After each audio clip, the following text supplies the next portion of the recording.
is called as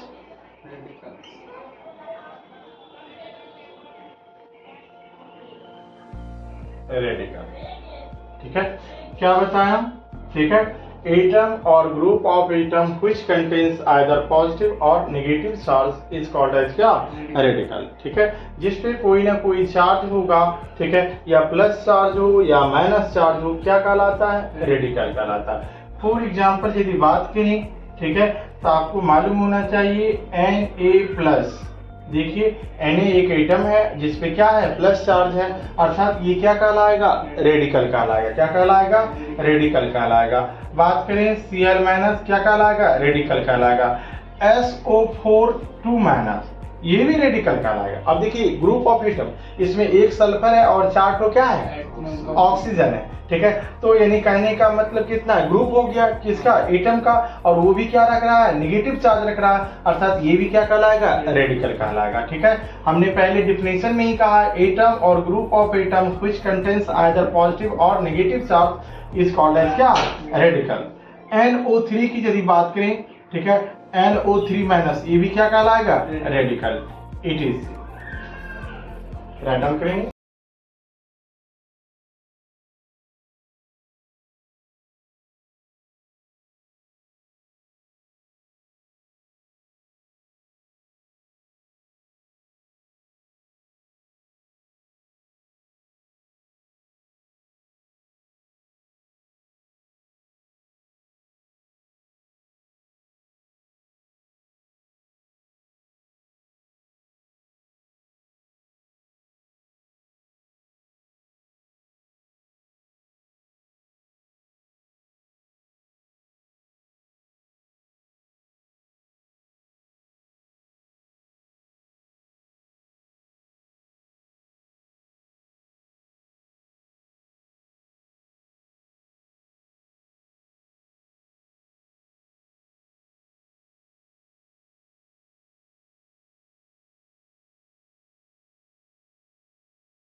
हो गया?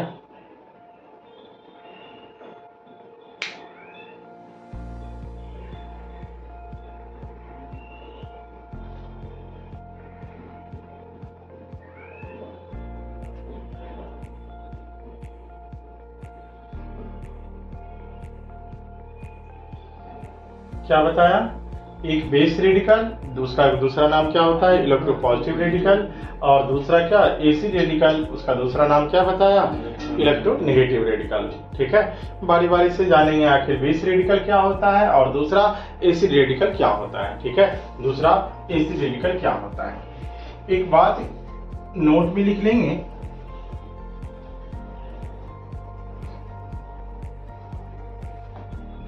आपको मालूम होना चाहिए क्या, जैसे एलिमेंट किससे मिलकर बना होता है? एटम से। कंपाउंड किससे मिलकर बना होता है? मॉलिक्यूल से। उसी प्रकार रेडिकल बना होता है किससे? आयन से। किससे बना होता है?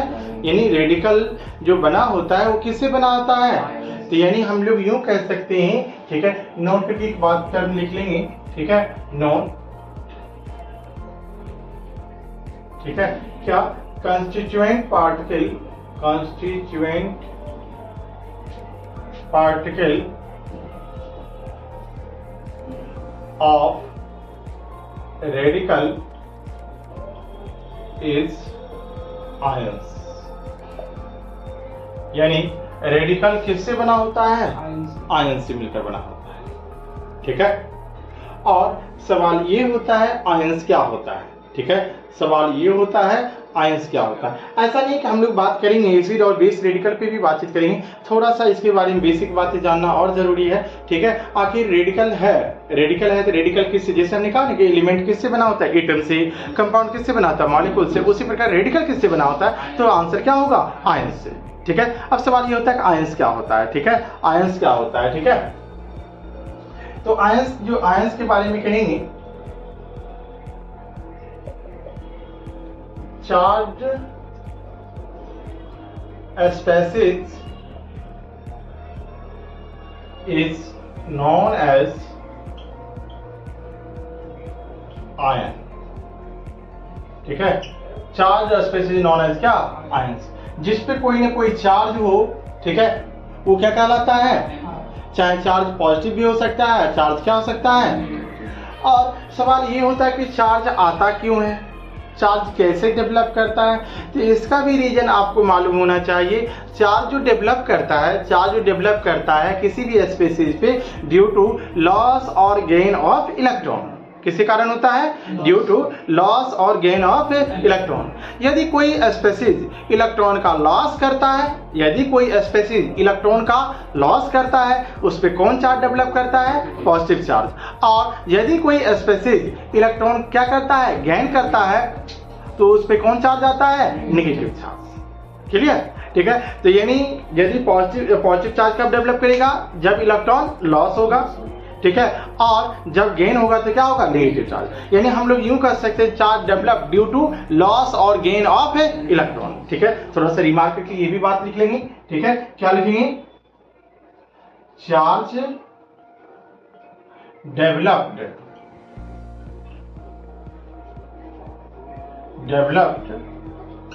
On a species due to loss or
positive charge रखता हो क्या कहलाएगा?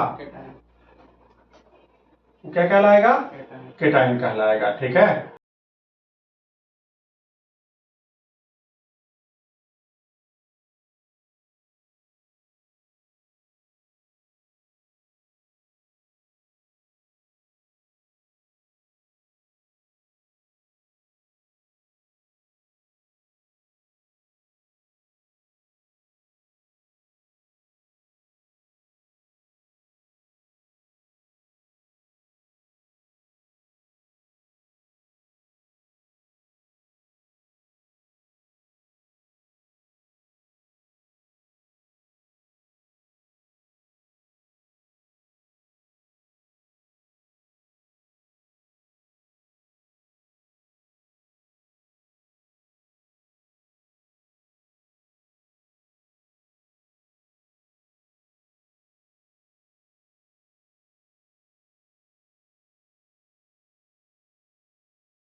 एनायन क्या होता है, केटायन क्या होता है, ठीक है, आयन क्या होता है, क्या हैव यू एनी क्वेश्चंस?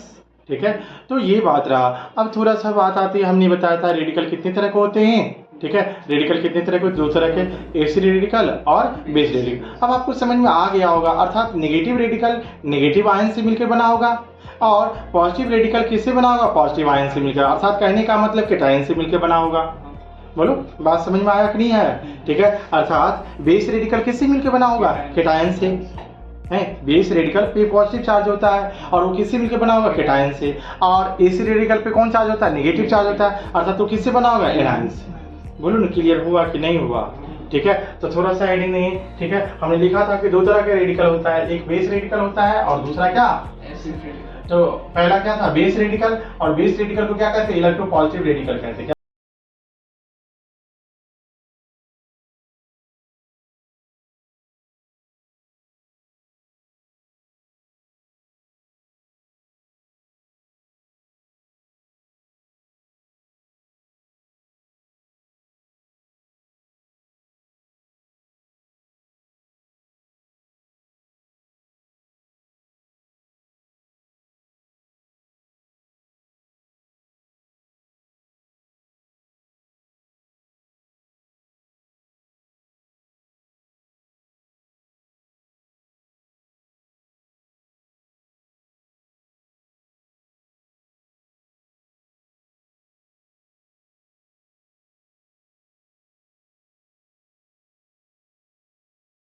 की बात करें, ठीक है, या फिर NH4 प्लस की बात करें, ठीक है, ये सभी के सभी क्या कहलाएंगे, या Zn2 प्लस की बात करें, ये सभी के सभी क्या कहलाएंगे, बेस रेडिकल कहलाएंगे। अब यहाँ थोड़ा सा मन में चल रहा होगा, सर आपने Na को भी कहाँ लिखाया था, केटायन में लिखाया था, नहीं, Na जो एग्जाम्पल था वहां भी था, हमने आपको बताया था, ठीक है, आपको बताया था कि हाइड्रोजन ये एटम है आखिर एलिमेंट है। ये बताओ इस दोनों में क्या फर्क है, ये बड़ा लिखा हुआ ये छोटा लिखा हुआ, ये हम आपको पूछ रहे हैं ये एटम का रिप्रेजेंटेशन है या एलिमेंट का रिप्रेजेंटेशन है, किसका रिप्रेजेंटेशन है। ये जो हाइड्रोजन लिखा हुआ है ये किसका रिप्रेजेंटेशन है, H जो लिखा हुआ है किसका रिप्रेजेंटेशन है, एलिमेंट का या एटम का, ठीक है, क्या एटम का नहीं। और हमने आपको बताया था ये दोनों का रिप्रेजेंटेशन है, एलिमेंट का भी और साथ साथ एटम का भी रिप्रेजेंटेशन है, क्योंकि एटम हाइड्रोजन जो एलिमेंट है वह बना है किससे, हाइड्रोजन एटम से। अर्थात आप इसे किस रिस्पेक्ट में स्टडी कर रहे हैं, ये आपका नजरिया क्या है। ऐसा नहीं है कि हाइड्रोजन एलिमेंट का रिप्रेजेंटेशन H से होगा और एटम का रिप्रेजेंटेशन किसी और से होगा। हमने यहाँ फिजियोलॉजिक भी बताया था, नहीं बताया था, ठीक है, कि हम ये H जो है वह हाइड्रोजन एटम को भी रिप्रेजेंट कर रहा है और ये एलिमेंट को भी रिप्रेजेंट कर रहा है। अर्थात उसी प्रकार ये सोडियम प्लस जो है, नहीं अभी हम लोग रेडिकल के केस में पढ़ रहे हैं, अर्थात ये किसको रिप्रेजेंट कर रहा है और ये किसको रिप्रेजेंट कर सकता है, केटायन को। बात को कंफ्यूज नहीं है। अर्थात सोडियम रेडिकल जो है, हाँ ये कहेंगे सोडियम रेडिकल जो है वह बना है सोडियम केटायन से बना है, किससे बना है, सोडियम केटायन से। बात क्लियर हुआ कि नहीं हुआ, अब भी मन में कोई क्वेश्चन है, ठीक है। ये यहाँ हो सकता है कि भाई केटायन में भी आपने वही एग्जांपल दिया और रेडिकल में भी वही एग्जांपल दिया, ये दोनों में आखिर तालमेल क्या।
है तो ये छोटी मोटी बातें मगर अक्सर लोगों को कंफ्यूज करके रखता है।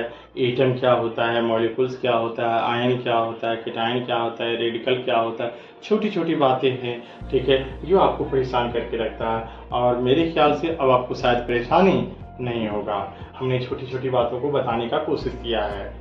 क्लियर है, ठीक है। हाँ। यानी कि क्लोरीन है, हाँ, तो Cl पे अगर -1 चार्ज आया तो क्लोरीन का एक एटम एक ठो इलेक्ट्रॉन लूज किया है।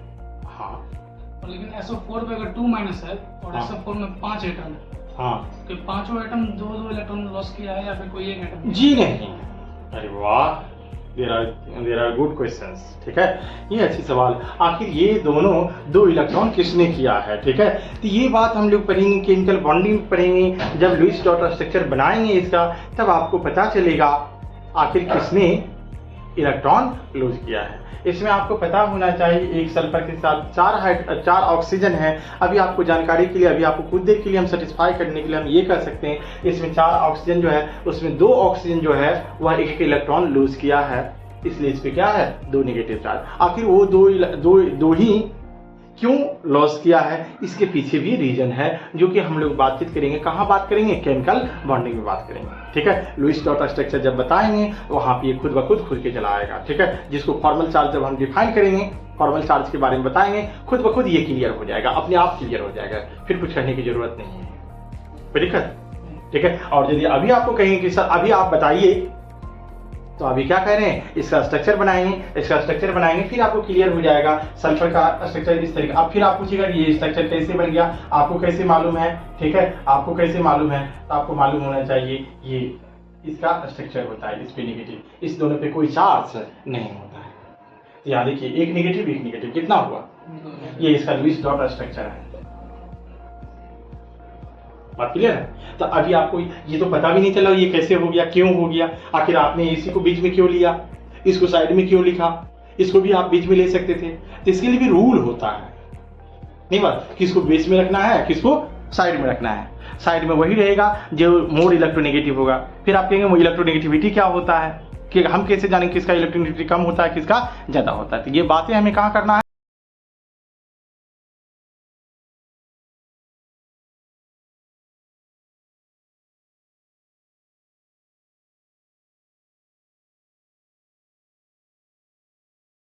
कोई शिकवा अगर हो, कोई शिकायत अगर हो, डायरेक्ट कहा करो, यूं ना गिला करो। ठीक है, दिमाग में जो भी जिस तरह का भी डाउट आए, हो सकता है कोई टॉपिक से रिलेटेड होगा या हो सकता है टॉपिक से बियॉन्ड होगा। ठीक है, अभी जानने वाला होगा तभी बता दूंगा, नहीं कहूंगा फर्दर बाद में जानने वाला है फिर कह दूंगा कि नहीं इसको बाद में हम लोग डिस्कस करेंगे। ठीक है, बट मन में सवाल आ रहा तो उसको दबाना नहीं। क्लियर? अब दूसरा एसिड रेडिकल भी हो गया, बेस रेडिकल भी हो गया। आपको एक पैकेज में बहुत सारे एसिड और बेस रेडिकल का नाम लिखा हुआ मैं आपको दे दूंगा। ठीक है, यदि आप एसिड और बेस रेडिकल का नाम याद रखते हैं तो आपको कंपाउंड का फार्मूला लिखने में भी आपको बहुत ज्यादा मदद मिलेगा। ठीक है, जितना रेडिकल का नाम याद रहेगा उतना ही आपके लिए क्या रहेगा, स्पेसिफिक रहेगा। ठीक है, उतना ही फायदेमंद होगा, उतना ही लाभकारी होगा। ठीक है, इसलिए आप थोड़ा सा रेडिकल का नाम याद कर लेते हैं। आपको यदि क्या कहते हैं केमिस्ट्री का, ठीक है, कोई फार्मूला वाले बुक होगा तो उसमें भी आप देख सकते हैं एसिड रेडिकल और बेस रेडिकल जो है। ठीक है, उसमें भी आप देख सकते हैं, कहीं कोई आपत्ति नहीं है। ठीक है, एसिड रेडिकल और बेस रेडिकल जितना याद रहेगा उतने ही फायदे में रहेंगे। ठीक है, किस पे कितना चार्ज होता है ये भी बात आपको याद रखना पड़ेगा। ठीक है, अब चलिए इस केस में ये थोड़ा सा बेसिक बातें जानना जरूरी था जो कि इसके बारे में आप नहीं जानते थे। अब बात आती है, हम लोग पढ़ रहे थे मूल कंसेप्ट, यहाँ मूल कैसे लागू होता है। ठीक है, तो हम लोग पढ़ रहे हैं इन केस ऑफ रेडिकल। अब सेम टू सेम, ठीक है, 1 मोल ऑफ, दुनिया में कोई भी रेडिकल रहेगा चाहे पॉजिटिव हो चाहे नेगेटिव हो, 1 मोल ऑफ रेडिकल, अब उसको x मान लेते, y मान लेते, इसको क्या मान लेते, कुछ देर के लिए z मान लेते हैं, radical z, 1 mole of radical z। ठीक है, तो आखिर इसको क्या क्या लिख सकते हैं। ठीक है, इसमें नंबर ऑफ आयन, हमने अभी तुरंत बताया कि रेडिकल किससे बना होता है, आयन से। ठीक है, constituent particle of, constituent particle क्या होता है, आयंस होता है, अभी तुरंत बताएं है। तो एक मोल रेडिकल में नंबर ऑफ आयन कितना होगा, 6.02 × 10⁻23 आयंस ऑफ, बोलो आयंस ऑफ Z, और बराबर होगा किसके बराबर होगा, फार्मूला वेट ऑफ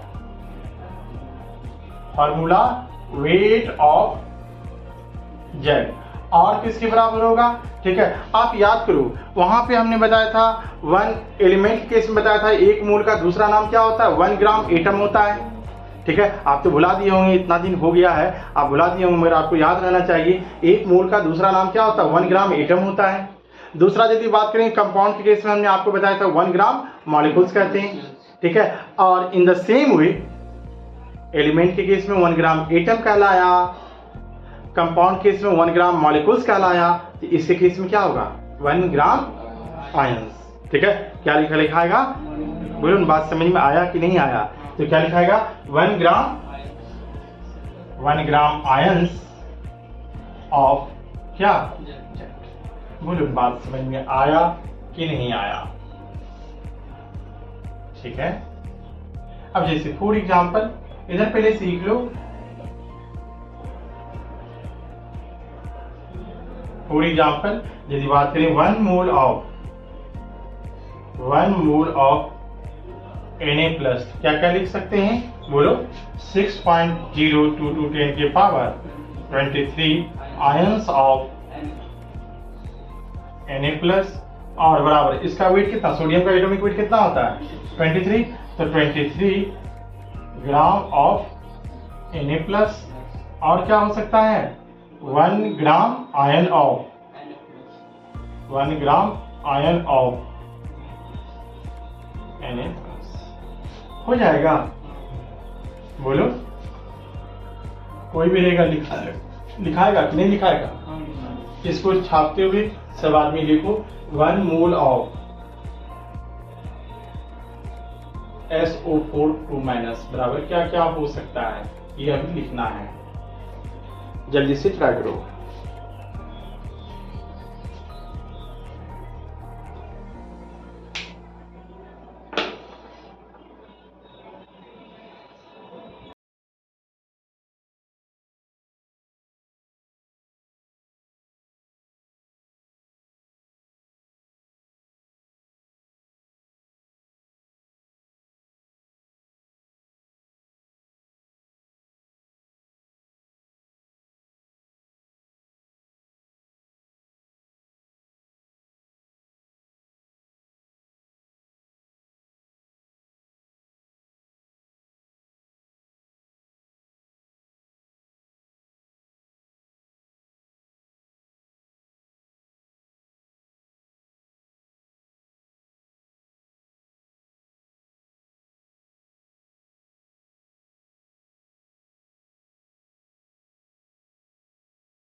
ऐसा नहीं लगता कि नशा में काम कर रहा है।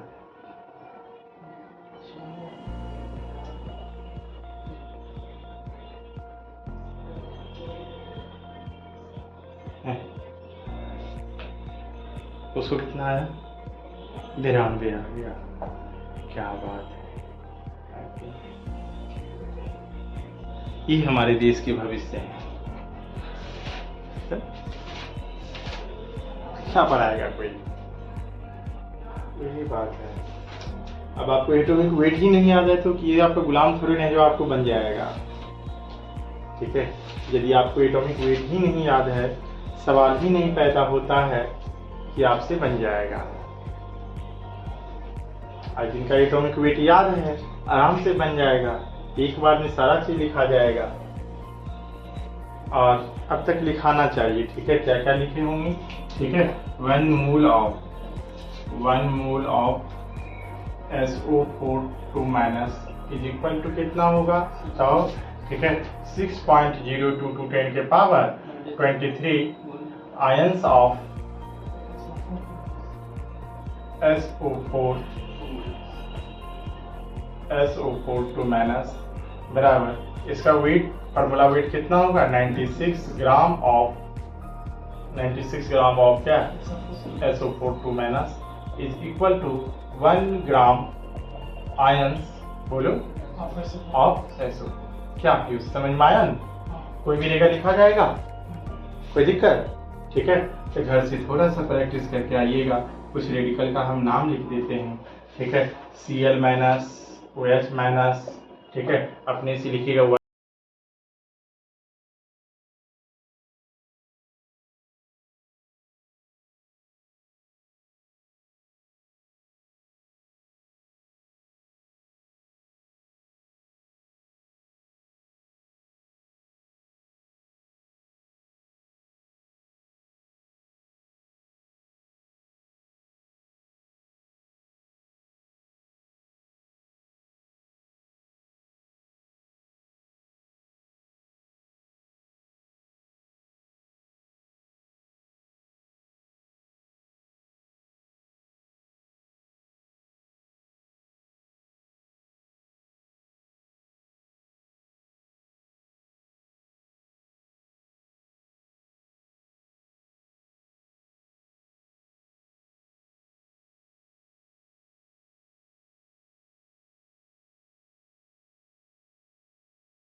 नंबर ऑफ मूल बराबर क्या होगा, बोलो।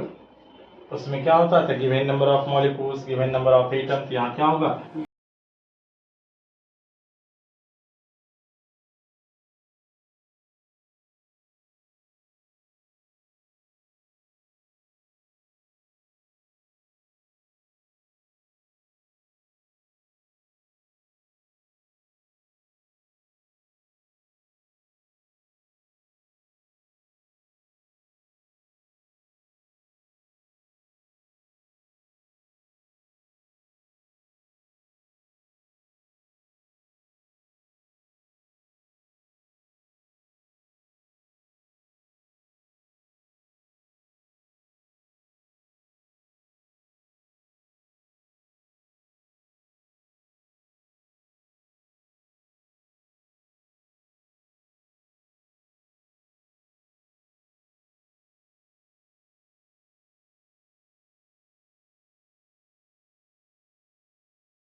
बोलते